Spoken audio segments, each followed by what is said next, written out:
उत्तर प्रदेश में अब कांग्रेस की इच्छाएं और हसरतें बलवती होती जा रही हैं। लोकसभा चुनाव में जो परिणाम आए उत्तर प्रदेश में, उससे कांग्रेस को लग रहा है कि उसके लिए अब बड़ा शेयर चाहिए इंडिया गठबंधन में उत्तर प्रदेश में। इसीलिए जो बाई इलेक्शन की चर्चा चल रही है 10 सीटों पर उत्तर प्रदेश में, उसमें से कांग्रेस कह रही है आधे पर सपा लड़े, आधे पर हम लड़ेंगे। मतलब 5 सीट पर सपा लड़े और 5 पर हम। और उसके पीछे तर्क ये कांग्रेस का कि इन 10 में से 5 सीट समाजवादी पार्टी के पास है, वो 5 समाजवादी पार्टी लड़ ले, बाकी जो है 5 सीटें वो हमारे लिए छोड़ दें। ये स्थिति उत्तर प्रदेश में बनी है लोकसभा चुनाव के नतीजों के कारण। चूंकि 6 सीटें लोकसभा की कांग्रेस ने जीती, तो उसको लग रहा है कि भाई उसका भी टेम्पो हाई है, अकेले अखिलेश यादव का टेम्पो हाई थोड़ी ना है। और अब आप इसको कांग्रेस की खुशफहमी कहें, गलतफहमी कहें, आपकी मर्जी। लेकिन कांग्रेस अब उत्तर प्रदेश में बहुत छोटी स्थिति में समझौता करने को तैयार नहीं दिख रही। और वैसे भी लोकसभा का चुनाव तो हो चुका, अब तो 29 में होगा। समझिए, समाजवादी पार्टी की जरूरत कांग्रेस को अब अगर कोई परिस्थिति वैसी बनी तो लोकसभा के लिए न पड़ेगी, तो 29 में पड़ेगी।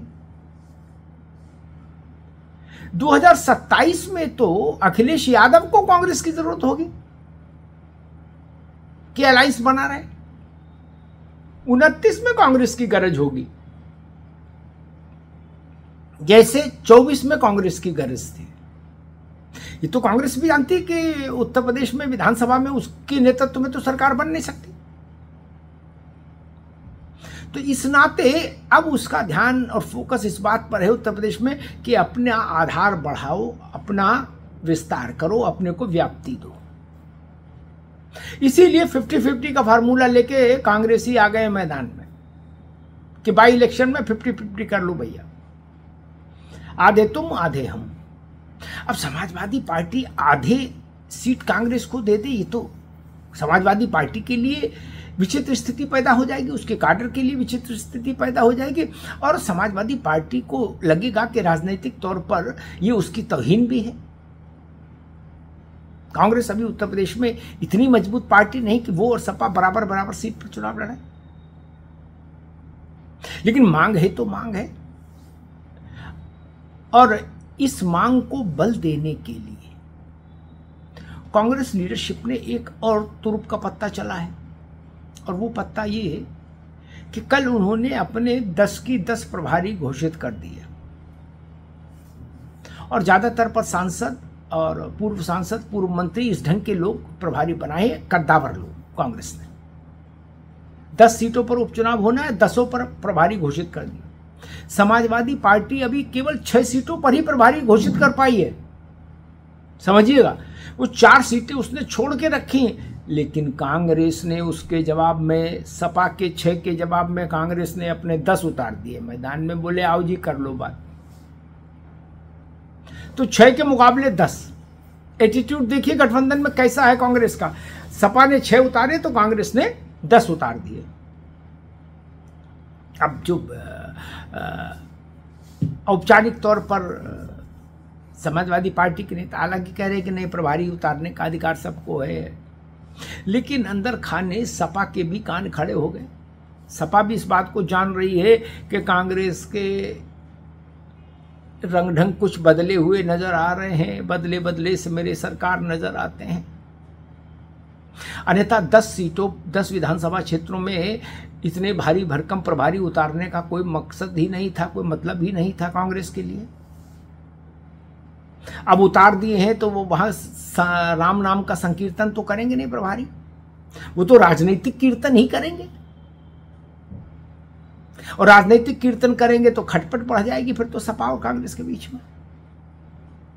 और एक चीज और भी है, कुछ लोग ये भी कह रहे हैं कि भाई कांग्रेस ने ये जो पत्ता चला है कि 10 सीटों पर प्रभारी उतार दो और ये कहो कि भाई आधी हमको चाहिए, आधी पे सपा, आधी पे हम, तो कुछ पुराने ख्याल के राजनीतिक पंडित ये भी कहते हैं कि वही बात है कि तोप का लाइसेंस मांगो तो कम से कम तमंचे का तो मिल ही जाएगा।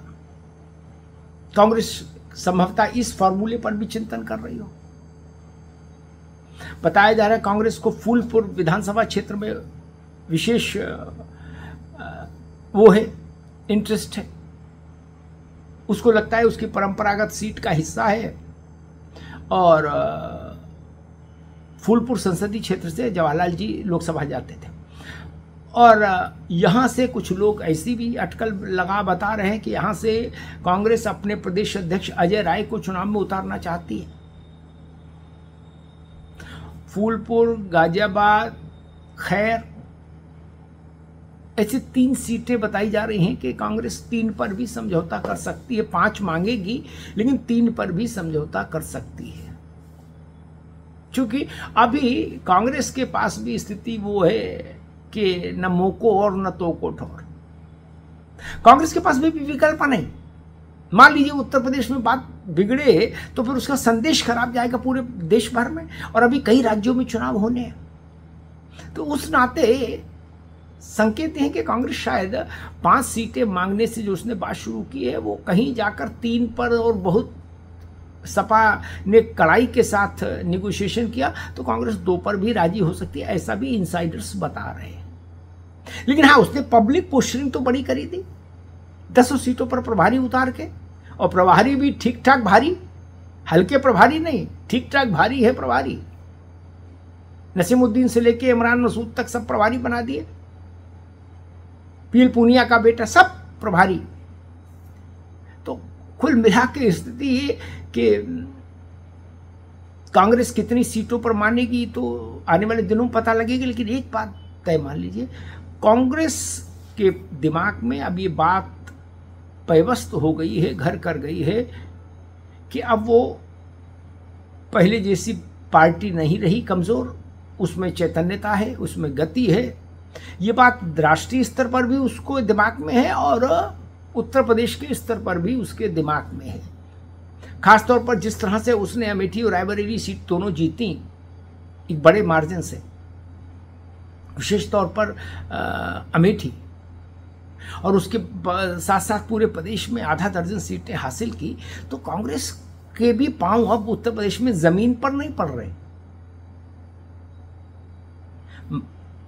मतलब अब उसको भी लग रहा है कि भाई हम भी कुछ हैं, हमको भी समझो।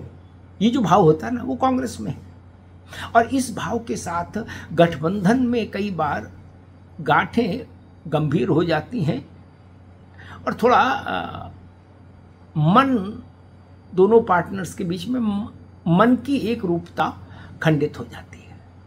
इसलिए देखना होगा कि इस उत्तर प्रदेश के बाई इलेक्शन के खेल में कांग्रेस और समाजवादी पार्टी के रिश्तों पर क्या और कितना असर पड़ता है। रिश्ते वैसे ही गर्मजोशी वाले रह पाएंगे क्या, या रिश्तों में थोड़ी सी खटास आ जाएगी? ये सवाल है जिस पर नजर रहेगी। धन्यवाद।